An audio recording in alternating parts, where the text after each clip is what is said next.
नमस्कार, मी संदेश. आपल्या नवीन व्हिडिओमध्ये तुम्हा सर्वांचं स्वागत आहे. महावितरणच्या वीज दर निश्चिती प्रस्तावावर वीज नियामक आयोगाने आदेश देत पुढील 5 वर्षासाठी वीज दरामध्ये कपात केली आहे.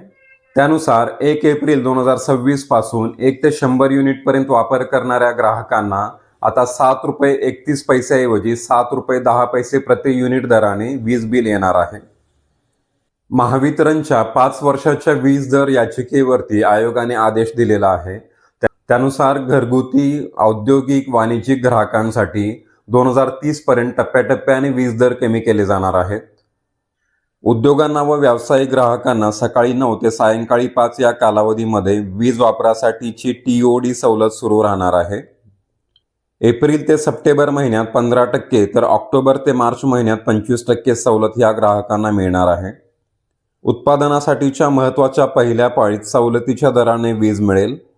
उच्च दाब औद्योगिक ग्राहकांसाठी वीज दर ₹10.78 यावरून ₹10.71 इतका होईल.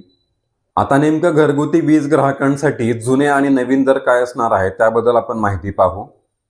1 ते 100 युनिटपर्यंत वापरासाठी जुने दर हे ₹7.31 प्रति युनिट होते. त्याऐवजी आता नवीन दर ₹7.10 प्रति युनिट असणार आहे. 101 ते 300 युनिटपर्यंत वापरासाठी जुने दर ₹13.17 होते, तर त्याऐवजी आता नवीन दर ₹12.94 असणार आहेत. 301 ते 500 युनिटपर्यंतच्या वापरासाठी जुने दर ₹17.56 होते, तर नवीन दर ₹17.35 असणार आहेत.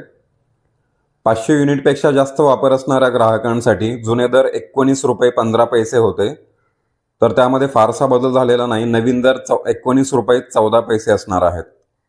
स्मार्ट मीटर असणाऱ्या घरगुती वीज ग्राहकांसाठी सकाळी 9 ते सायंकाळी 5 या काळातील वीज वापराकरिता यापूर्वी प्रति युनिट 80 पैसे सवलत मिळत होती, तर यापुढे 85 पैसे प्रति युनिट अशी सवलत मिळणार आहे. वीज दरातील ह्या कपातीबद्दल तुम्हाला काय वाटतं हे नक्की कमेंट करून सांगा. व्हिडिओ आवडला असेल तर व्हिडिओला लाईक करा, कमेंट करा, शेअर करा आणि असेच माहितीपूर्ण व्हिडिओ तुमच्यापर्यंत पोहोचण्यासाठी आपल्या चॅनलला सबस्क्राईब करा. भेटू पुन्हा नवीन व्हिडिओमध्ये. धन्यवाद.